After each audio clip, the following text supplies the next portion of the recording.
Okay, deep breaths. You got this. Just come out and say it. At the risk of being publicly executed, I have to start this video with my honest opinion. I believe that Metaphor is the game to finally topple the absolute chokehold that Persona 5 has had on the JRPG genre since its release. This is it. This is the innovation of JRPGs that we've long been waiting for.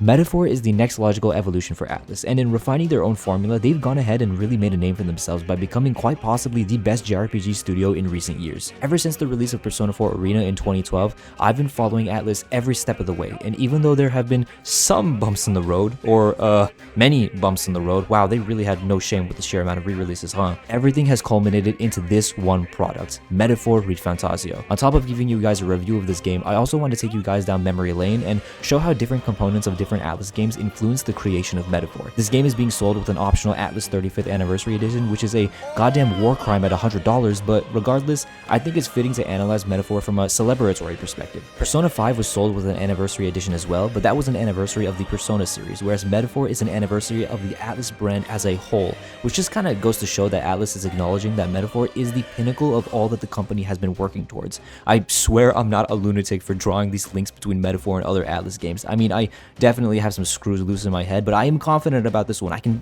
feel it in my PNG bones. I just wanted to say up front with full transparency that there will be a lot of references and comparisons throughout this video in the spirit of anniversary to not just Persona, but basically Atlus's entire library. Metaphor ReFantazio was revealed midway through 2023 and released about a year later on October 11th, 2024. Metaphor is the latest game to follow this trend, as previous Atlus titles got announced and released within the span of about a year, and sometimes even less than that. However, in the case of Metaphor, the game was actually formally revealed way back in 2016, following the release of Persona 5 in Japan. The big three that brought Persona 3, 4, and 5 to life, director Katsura Hashino, music composer Shoji Meguro, and art director Shigenori Soejima, departed from Peace Studio after an incredible finale with Persona 5, and even though these three industry giants moved away from Persona, they set their sights on something entirely new, a brand new IP built from total scratch. At the time, this was known as Project ReFantazio, and all we really knew about the game was a small semblance of what it would look like, thanks to some beautiful key art that actually sorta kinda ended up making it into the final game as young Hulkenberg. But aside from that, we also knew that the game was going to be set in a fantasy world. Fast forward to 2024 and we finally have the full product with a new name, Metaphor ReFantazio,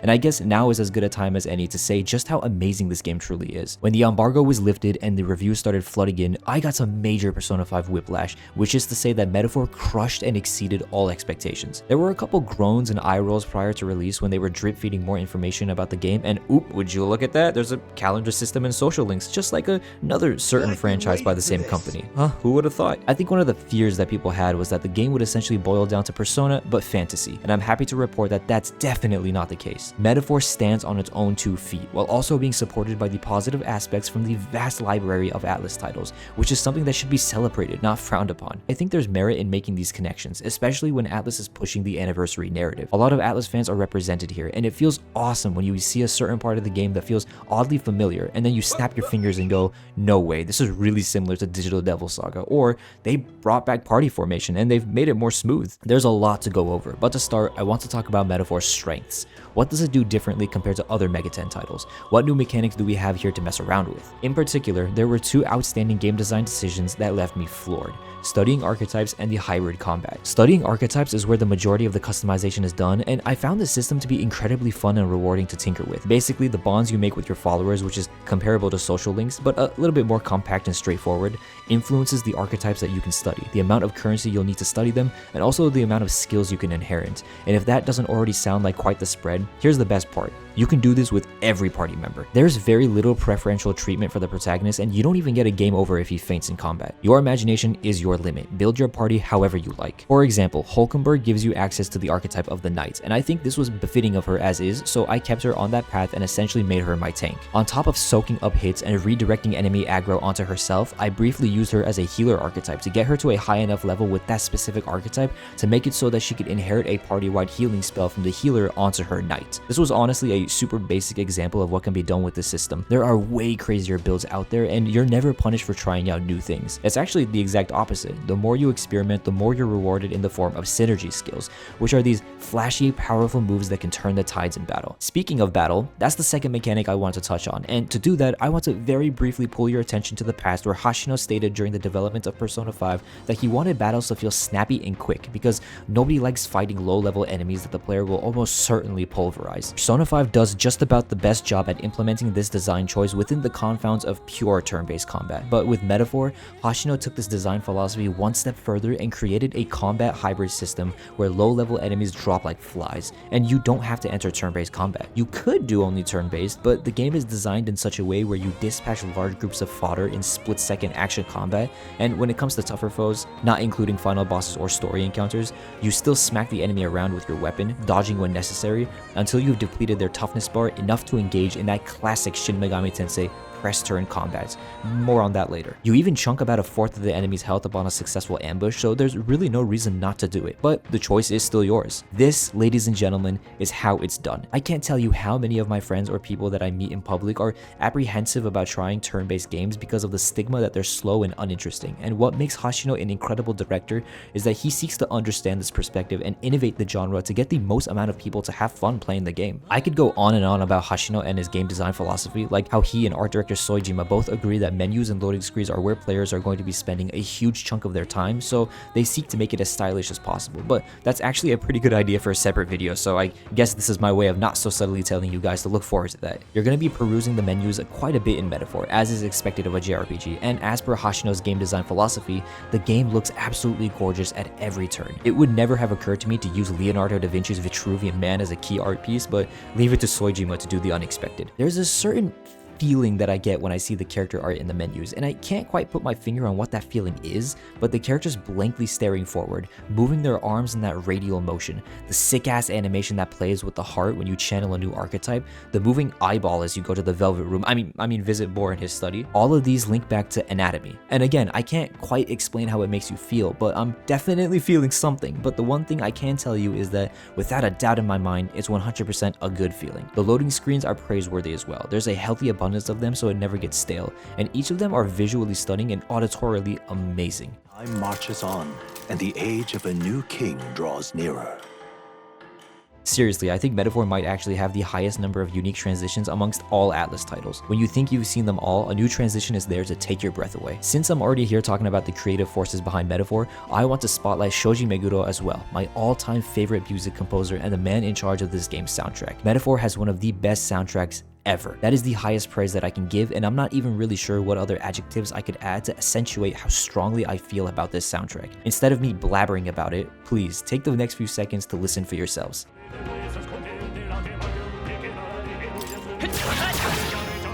Nowhere to run! Critical hit! The freedom of a wanderer. Seeker! Scour!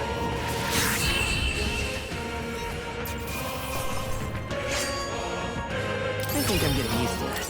I've presented a lot of the new mechanics that Metaphor brings to the table, but like I said towards the beginning, the game simply wouldn't be here without its predecessors, and I want to quickly blitz through all the things that the game borrows and utilizes to its advantage. Let's just get the obvious out of the way. The gameplay loop is reminiscent of the Persona calendar system, but the time interval between objectives is much more varied, and it also isn't on a cookie-cutter set schedule. Sometimes the objective is 3 days away, other times it's 20, and so on and so forth. It varies greatly based on where in the story you are. With Persona, especially Persona 5, some less than average planning without the need for a walkthrough can make you see 95% of the game on a single playthrough. But with Metaphor, it's not impossible to do everything on a fresh save file, but it is a lot more difficult. It's like Persona 3 Fez Portable, but slightly more lenient and not as punishing. You start to feel the restraints of time very quickly, and I've seen some people express fear of missing out and not wanting to do a New Game Plus to see everything, which I definitely understand, but for me personally, I'm actually really fond of these tighter deadlines. It gives my choices more meaning because I know that in the back of my head, I passed up something else to do whatever it is that I'm doing, and I like that kind of player choice. It personalizes the experience for each player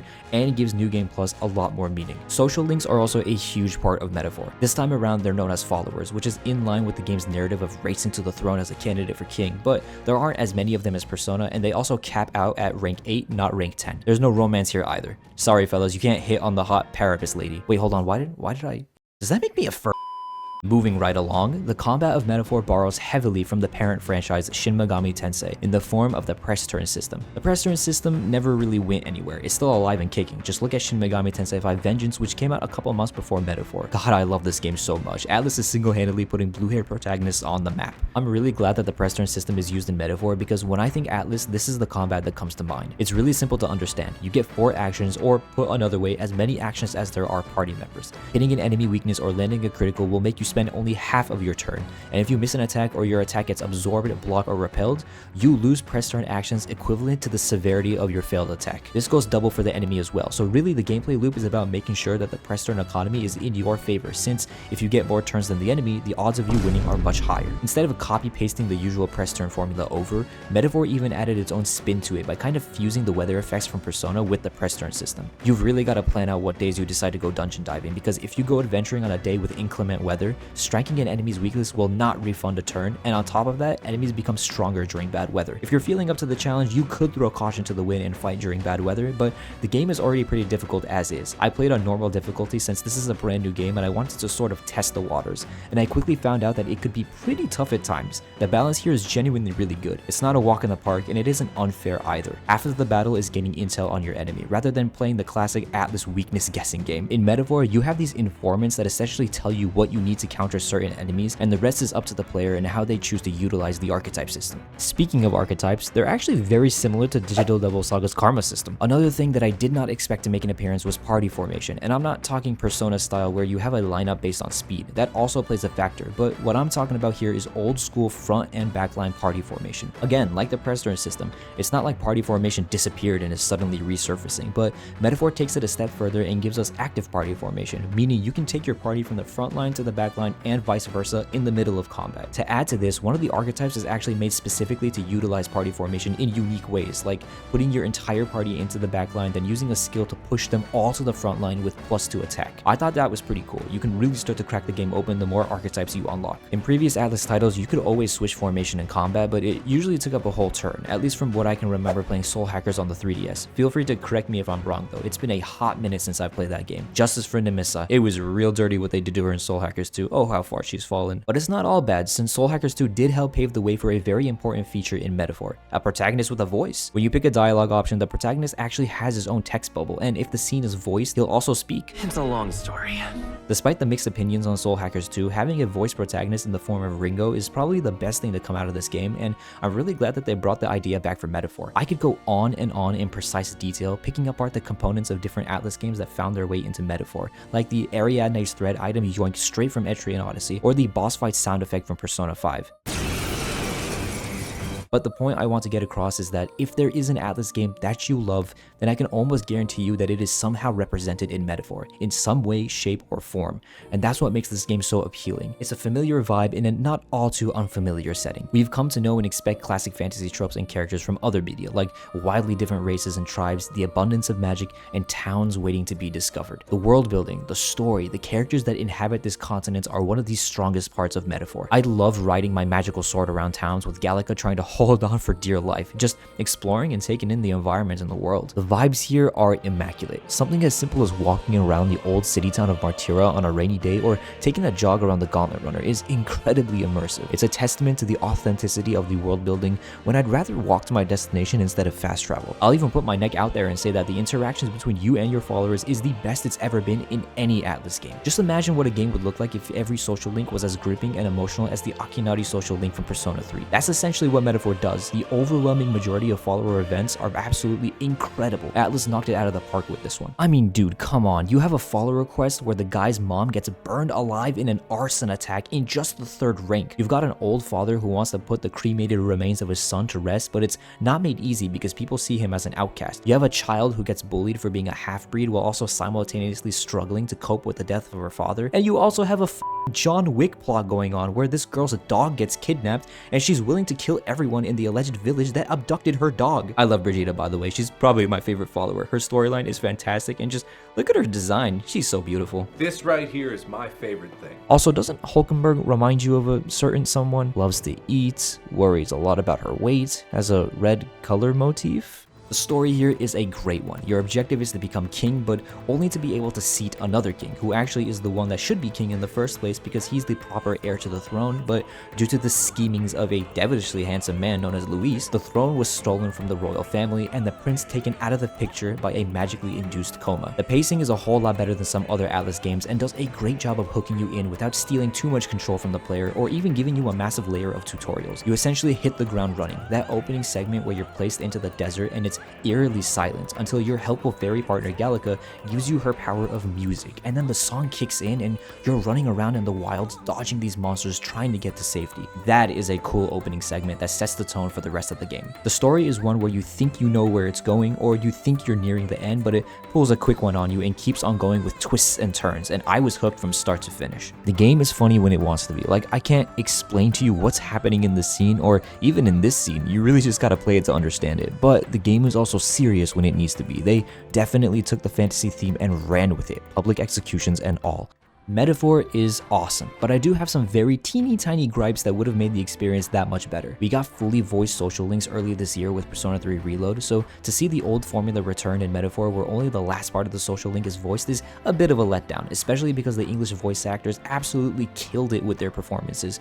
I would have loved to hear more of their talent. I had genuine goosebumps in some scenes. If that's the real world, then it can die alongside you!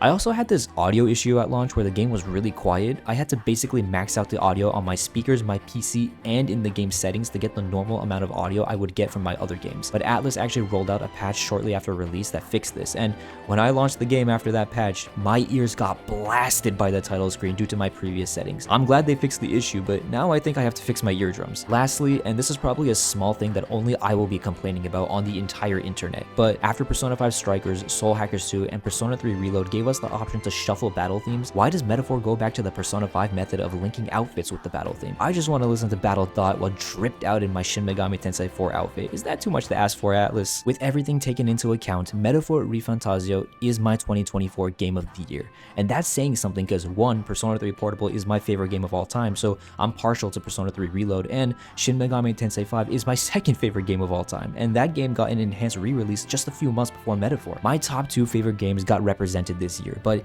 even with this fact, I can set aside my extreme bias and say that Metaphor is my game of the year. It's not about Metaphor being better than Reload or Vengeance. I still personally love Vengeance more than either of the two, and Reload is the fun return to Persona 3 even though it isn't the definitive experience we were hoping it would be. The reason why Metaphor is my game of the year is because this is a fresh new IP, and Atlas nailed the landing because they didn't shy away from blending new ideas with old ones. I still see some opinions of people expressing that they'd wish Metaphor had been drastically more different, but why fix what isn't broken? Persona 5 skyrocketed Atlas into the spotlight, and they've been on a hot streak ever since. Shin Megami Tensei 5 was the first mainline Megami Tensei to reach 1 million sales. Persona 3 Reload was Atlas's fastest selling game ever and hit 1 million copies within a week, and then Atlas went and shattered their own record within the same year with Metaphor, which sold 1 million copies in 24 hours. This is a winning formula, and Metaphor ReFantazio is the latest victory that holds the crown. Thank you guys so much for watching, and I'll see you in the next one.